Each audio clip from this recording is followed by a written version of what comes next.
Estamos de volta com o programa Saúde em Foco. Hoje a gente está falando da segunda meta de segurança do paciente, que é relacionado à comunicação.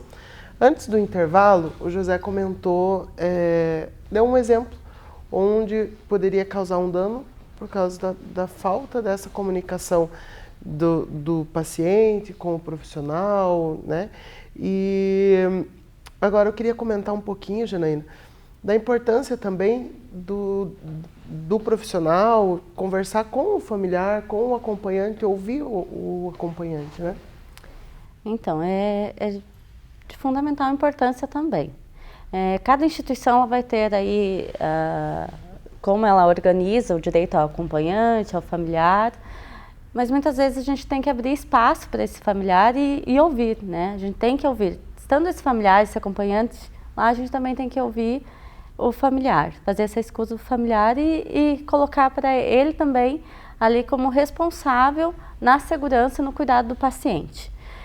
Então são tanto as orientações quanto ao cuidado, a alimentação, né? O paciente não pode fazer, não pode ter uma dieta, ou tem que seguir a dieta hospitalar, não pode ver alimentos de fora, então isso tem que ser informado ao acompanhante muitas vezes, o porquê, o motivo disso, então essa comunicação ela tem que ser clara. A gente tem que entender que a comunicação ela depende de um receptor, de um emissor, ela tem uma linguagem, ela tem uma mensagem. Então no eu transmitir enquanto profissional aquela mensagem para a família com relação ao cuidado ou também quanto a informações que eu preciso para saber qual conduta eu vou tomar para com o paciente, eu tenho que garantir que o familiar entendeu o que eu informei e que ele vai me trazer aquelas informações ou que ele vai realmente ter o cuidado conforme a orientação recebida. Então, é muito importante as instituições trabalharem isso, colocarem, instituírem dentro das suas instituições como que vai se dar essa comunicação, muitas vezes trazer esse familiar num processo de treinamento. E se a gente colocar muitas das situações, muitas reclamações que a gente tem com relação ao atendimento do paciente, a falha ela vai estar na comunicação. Por isso a comunicação ela é importante. Então a comunicação ela exige uma prática, ela exige um treinamento e a gente tem que estar revendo ela para que ela seja efetiva. Então é muito importante. Se eu emitir para você, Oswaldo, olha, Oswaldo, o paciente não pode, ele está com dieta restrita, a gente está investigando uma suspeita de apendicite, então ele não pode se alimentar, tudo bem? Porque pode ser que ele vá daqui para uma sala cirúrgica. Você entendeu? Ah, entendi. Então eu preciso que você me diga que você entendeu, para que eu realmente não vá, para que o familiar realmente venha cuidar do paciente, venha garantir a segurança do paciente.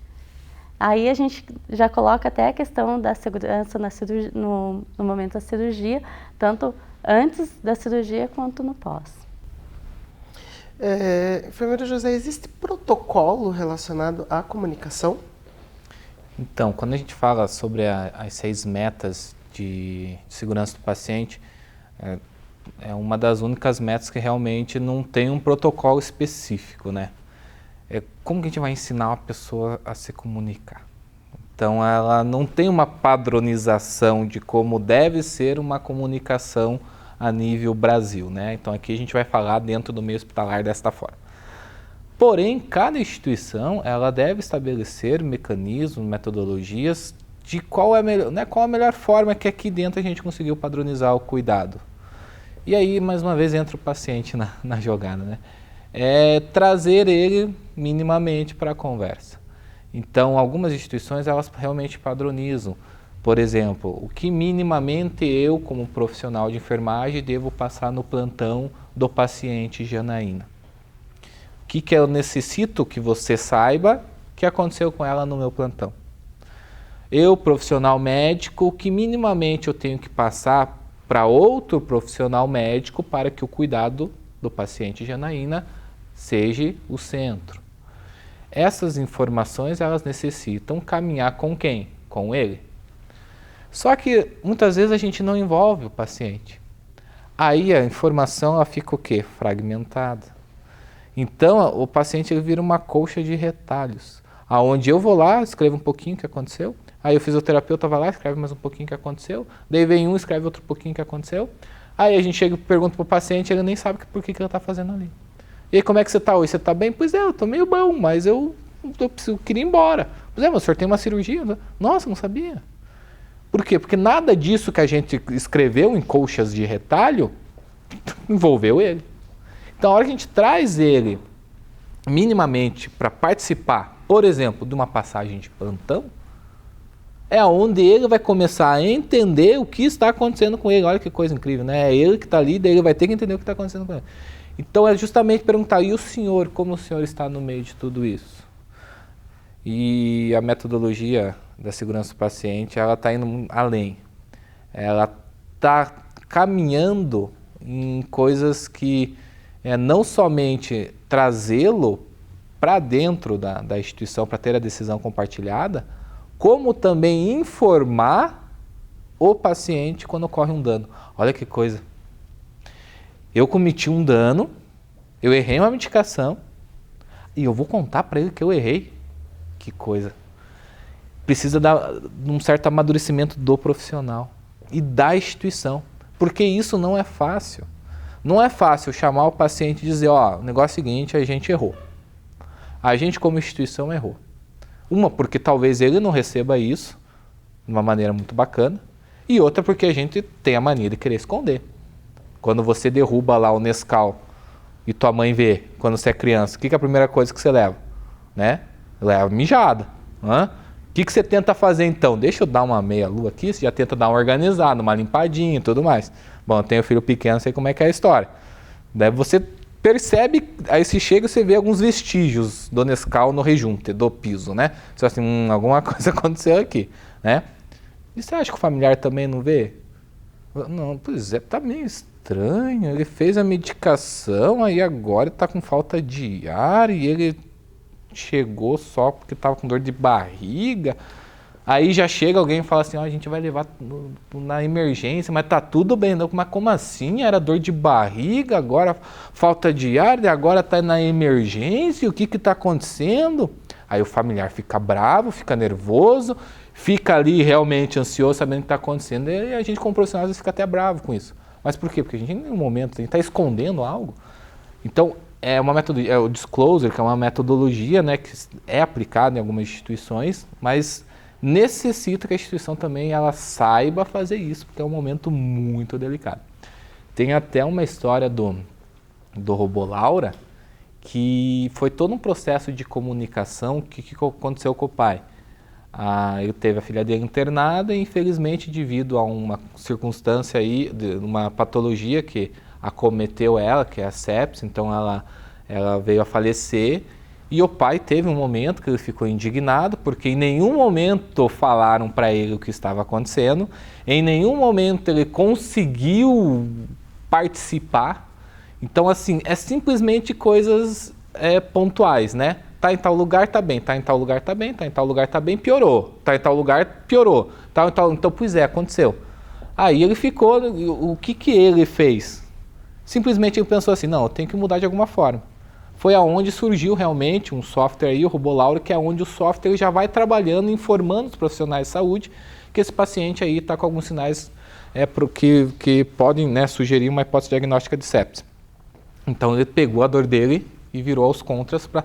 Mas, gente, não é todos que têm essa mesma maneira de enfrentar, né? É que nem quem aqui já viajou de avião sabe. Quando você entra no avião, você senta lá no avião, aí a primeira coisa que acontece é todos os procedimentos de segurança, né? Aí vai lá, o comandante se apresenta, aí vem a aeromoça e fala, daí ele fala quanto tempo para decolagem, aí a hora que o avião começa, prepara-se para decolagem, ele vai lá, fala de novo, o tempo de viagem, a previsão do tempo, aí vem a aeromoça, faz toda a conscientização do que deve ser feito em caso de emergência, com máscara, com isso, com aquilo, e assento que você tem flutuante, e informações, e vídeo educativo, tudo isso uma meia hora antes de você decolar. Aí a hora que você está pousando tem um monte de... Então assim, você está sentado, mas a todo momento você está sabendo o que está acontecendo. Agora, às vezes, um acompanhante vem perguntar para a gente, pois é, meu familiar entrou às 11 horas e às 11 horas da noite eu estou preocupado. E a gente não informou nada. E ele não está acompanhando nada. Então, acho que é um pouco de empatia, né, Jana? A gente ter um pouco de empatia, se posicionar como o outro e começar a repensar a questão da comunicação. Tem pessoas que não gostam de comunicação, não são comunicativas e elas sabem disso. Mas minimamente tentar fomentar isso dentro das instituições. E eu acho que é o principal que vai conseguir fomentar, não é somente o profissional de saúde. Eu acho que o ator principal é o paciente, a hora que ele começar a perguntar. E a gente acha que o paciente que pergunta demais, a gente já fica bravo, né? Mas esse paciente que pergunta demais é o principal para ajudar no seu cuidado. Eu não ia comentar sobre isso, nem preparei, mas eu acho importante porque é voltado à comunicação. Então eu vou contar uma historinha para vocês e depois vocês comentam em relação a isso. A paciente deu entrada em uma determinada instituição com edema de membros inferiores, com hipertensa e cefaleia, né? Foi atendida primeiramente por um profissional, por um médico, foi medicada e estava com o acompanhante chegou depois desse primeiro atendimento.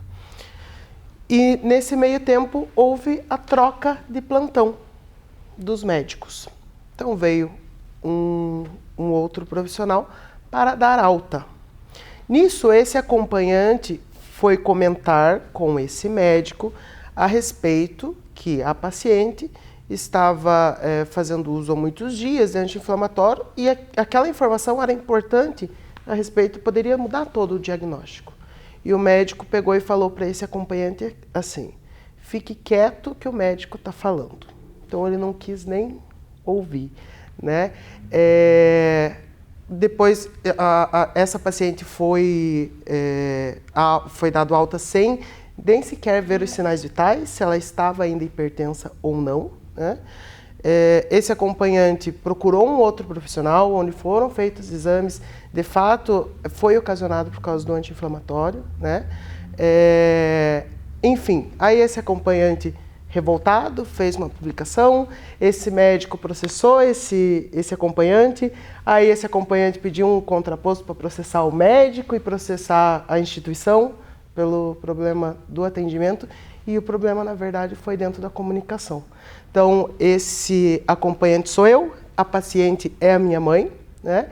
E quem quiser saber a instituição e o profissional está nas minhas publicações lá de outubro, porque eu não tirei e eu não vou tirar, a não ser que a justiça peça que eu tire. Mas aí a gente vê um problema muito sério que poderia ser resolvido se o médico tivesse escutado o que eu tinha para falar, né? Basicamente comunicação, né? É o que é o nosso tema de hoje, né? Comunicação. Como eu falei, a gente fala pouco, mas eu acho que além da gente falar, a gente pode até falar pouco, mas talvez haja necessidade de a gente ouvir mais, né? Escutar mais, né? Eu não preciso fazer uma roda de chimarrão com você, mas minimamente escutar as suas angústias para aquele momento. E em determinada situação, aquilo para mim pode ser o tempero que estava precisando para eu fechar, por exemplo, algum diagnóstico. Enfim. Aí o José André comentou na fala anterior a questão da empatia, né? Então a gente tem aí a questão da empatia, a comunicação e a escuta qualificada. E a escuta qualificada, né, quanto eu profissional que estou responsável pelo cuidado do paciente, eu tenho que informar, isso interfere ou isso não interfere, e fazer essa escuta. Então a gente tem que ter essa empatia, né? E a gente tem que entender, você tem uma experiência, é um profissional da área da saúde, mas poderia não ser, né? E quem não é, a dificuldade de compreensão e entendimento é ainda maior, de vários procedimentos, de vários porque pode, porque não pode, né? Isso realmente pode impactar, isso não pode impactar. Então, a gente tem que ter essa comunicação clara, objetiva. A gente tem que, antes da comunicação, a gente tem que saber escutar também, né? E ter essa empatia tanto com o paciente quanto com o familiar, porque ele faz parte do cuidado. Então, a gente vai ter que inserir cada vez mais os profissionais da saúde, eles vão ter que exercitar melhor a escuta, a comunicação e também o acolhimento e a escuta dos familiares no cuidado. Muito obrigada pela participação de vocês e obrigado a você que nos acompanhou hoje e comunique-se. Falem com os profissionais, conversem, perguntem. Isso é de extrema importância para a sua própria segurança. Amanhã tem mais programa Saúde em Foco para vocês aqui pela TVE, canal 58.1.